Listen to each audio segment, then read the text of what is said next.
Thanks for joining us. I'm Ernest Lunning with Colorado Politics, here today with Teller County Sheriff Jason Mikesell, one of the Republicans running to be Colorado's next governor. He's going to be answering questions prepared by AARP Colorado. We'll be asking the same questions to the other candidates who are running for the chance to take over from term-limited Governor Jared Polis. Sheriff Mikesell, please take a minute to introduce yourself and tell us why you're running. Well, thank you, Ernest. I appreciate it. Well, I guess I'm Sheriff Jason Mikesell, and I'm running for governor in the state of Colorado. And the reason why I'm running is, for years I followed a lot of politicians in Colorado. And what I found is that a lot of career politicians don't see eye to eye with what Colorado voters need. I've supported others in this race, and I will tell you, I just came to a point of being frustrated with where we were headed.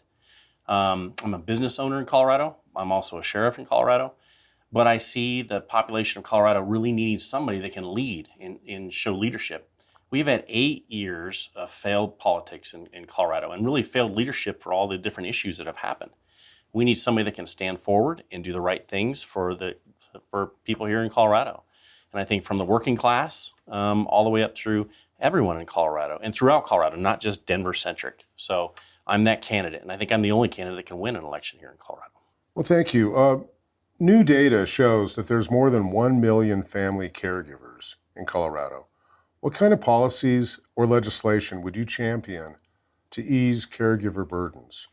Well, caregiver burdens in Colorado is a big issue. Not just 1 million families, but we also have people that are dealing with special needs families, and then the elderly throughout Colorado. And these are people that need to be protected by their own families. And being able to bring caregivers into homes to help them, I think, alleviates hospital issues, but it also increases the ability to have people in a loving home. We do need to push more legislation to help them. Our economy is tough right now, and that's what's really burdening families in Colorado when we need in-care or house caregivers. So we're going to have to look at how we do that together with hospitals as a public-private partnership. And I think that's the only way to move forward with caregivers in Colorado. Older Coloradans are not immune to the housing affordability crisis.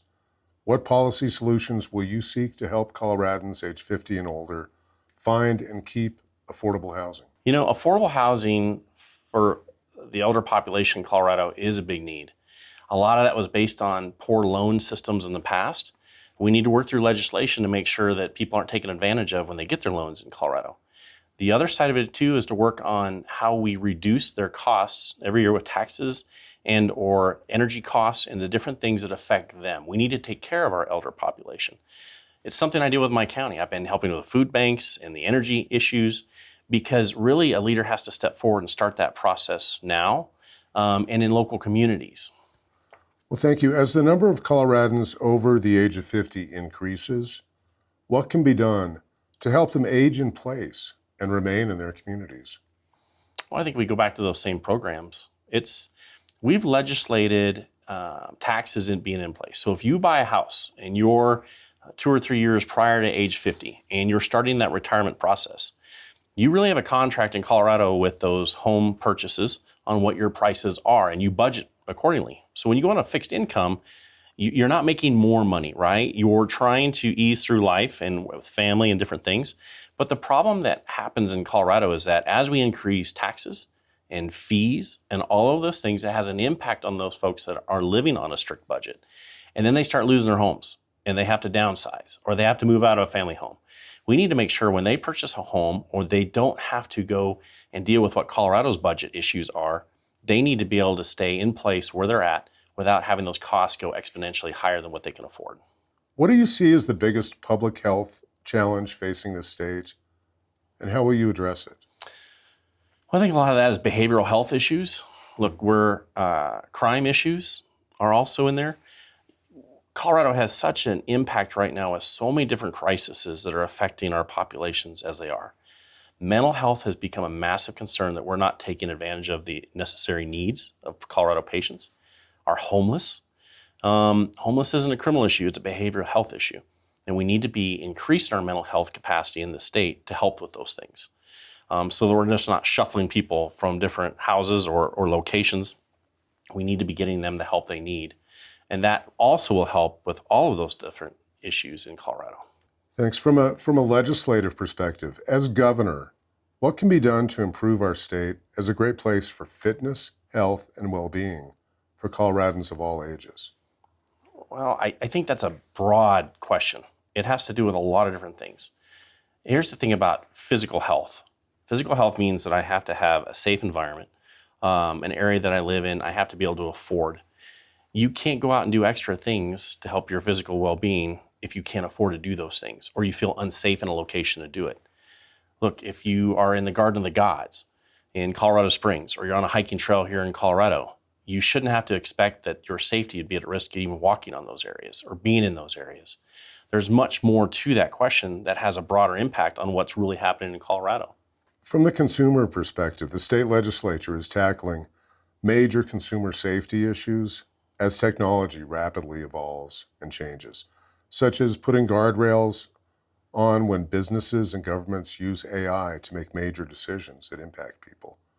What's your philosophy about balancing consumer rights and technological innovation?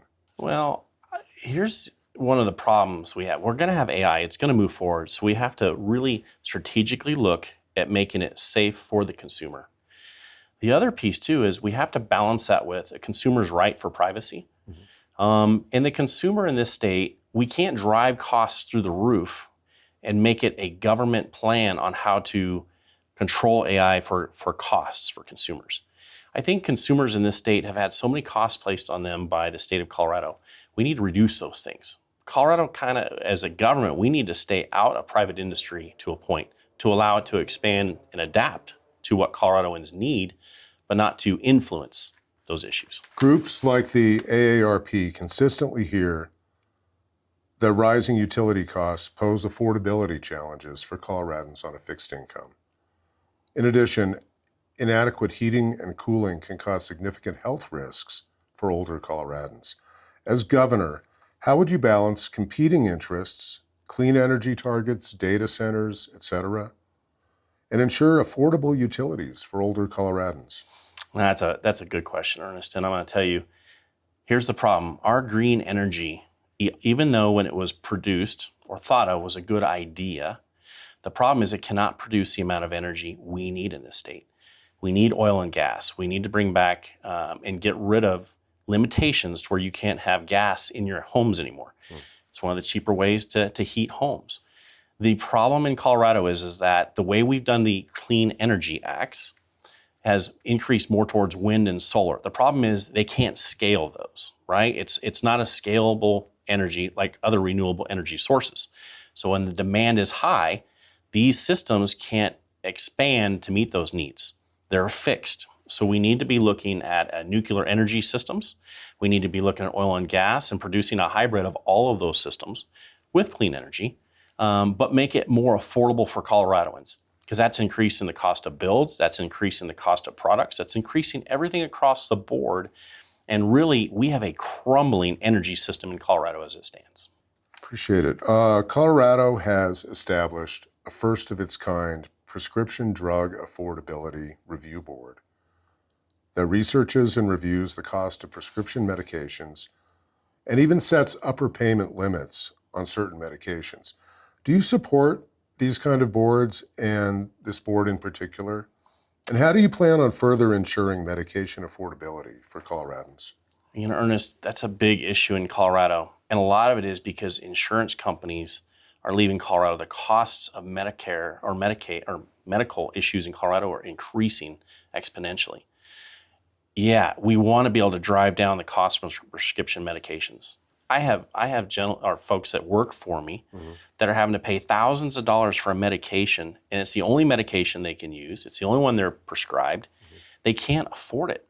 They're barely making ends meet now, but now they have to have this life-saving or a medication that gives them a better lifestyle to be able to live. Those costs have to be driven down. Now, some of that is demand. Some of that is these drugs are just being driven through the roof for a lot of different costs. A lot of it's insurance, and a lot of it's just how we schedule the drugs out. And we need to work with our medical providers to deal with other types of drugs also. Well, thank you.